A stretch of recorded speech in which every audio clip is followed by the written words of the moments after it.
dai in karasa an gani na ido ba. A'udhu billah. Malam na baje. Ruwa muka ke sha. Ana watan azumin Ramadan.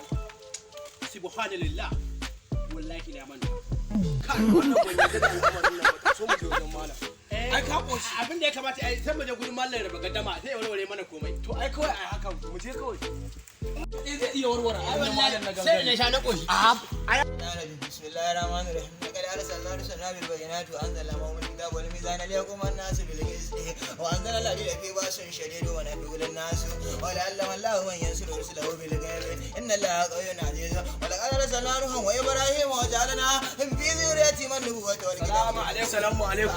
Assalamu alaikum. Lafiya gari ya yi. Allah ram da aikin malam. Allah ram da aikin aram.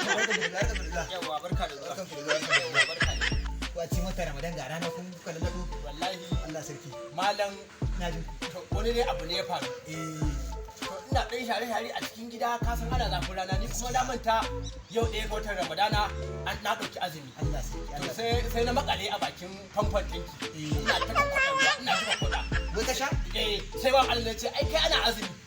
Na ce to ne muke kokonto yanzu to ya azumi na yake. Ke ce to ai akwai malam na gangare ya kamata mu zo ka fasa mana baki. Tunda dai ai ba kana sani ka sha bai. Gaskiya ba na sani Ko ba ka bane a rashin sani ne. kwarai da gaske. To ai ba komai baka da lafiya gurin Allah ko ya za ka ci gwada azumin ka. Insha Allah ba ka da matsala. Watan da kana nufin idan mutum ya mance ya ci abinci Allah ya haide. Gaskiya ne To wannan. gaskiya ba in haka ne Ubangiji Allah ya ƙara ciyar da ni wani sauran tuwo da asuba da ban ƙara cinye shi ba.